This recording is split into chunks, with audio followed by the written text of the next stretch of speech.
कह सकता हूं मैं इसको। और इस आतंक की वजह से प्रदेश भर में बजरी चोरी पूरे खुले तौर पे चल रही है और अवैध खनन पूरे तौर पे चल रहा है और उस पर कोई रोक नहीं, लगाम नहीं किसी तरह से। मैं तो खुले तौर पे कहता हूं कि इसमें पुलिस और प्रशासन, अच्छे लोग भी हैं पुलिस प्रशासन में, पर इतने खुले तौर पे इनका सहयोग कर रहे हैं कि हालात खराब है। आज जालोर जिले में आपने देखा होगा, अभी नदी आई और नदी आते ही इतने विशाल खड्डे बने हुए हैं कि उन खड्डों के अंदर जगह जगह मौतें हुई। 6 लोग तो हमारे मुख्य सचेतक जी के एरिया में ही डूब के मर गए और एक ही साथ एक ही परिवार के लोग। तो ऐसे हालात क्यों पैदा हुए? क्योंकि हमने खुले तौर पे बजरी माफिया के खिलाफ किसी तरह की कोई कार्रवाई नहीं की। बजरी माफियाओं को किसी तरह की कोई रोक नहीं है।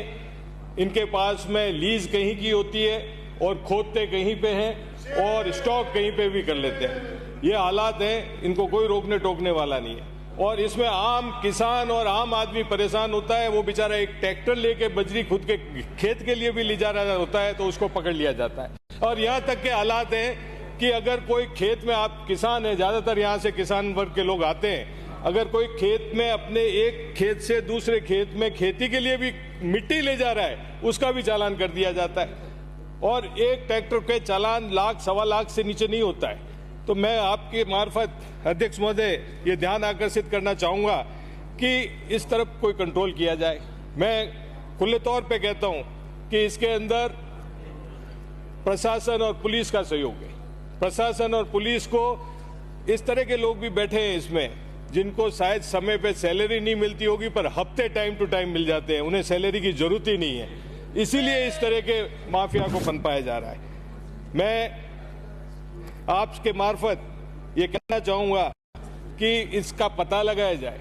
पहले हम माफियाओं की बात करते थे कि राजस्थान स्तर के माफिया होंगे, अब तो हर जिले में, हर एरिया में माफिया हो गए और इन माफियाओं को पहचानने की कोई जरूरत ही नहीं है। आप किसी भी गांव में चले जाएं, उनके पास 10-10 जेसीबी खड़ी है, 10-10 ट्रैक्टर खड़े हैं, उनको कोई नहीं पकड़ता है।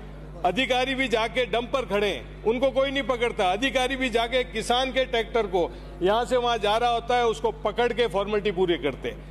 मेरा आपके मार्फत ये कहना चाहूंगा कि इस तरफ ध्यान दिया जाए और इस पे लगाम लगाई जाए। सरकार को भी कोई नीति बनानी चाहिए कि इस तरह से अगर आप, किसान ही परेशान हो जाएगा, आम आदमी भी। अब यहाँ तक के हालात हैं कि हमें अगर बजरी चाहिए या मिट्टी चाहिए तो हम खुद के ट्रैक्टर से नहीं लाएंगे, हम किसी माफिया को फोन करते हैं कि भाई भिजवा देना थोड़ा।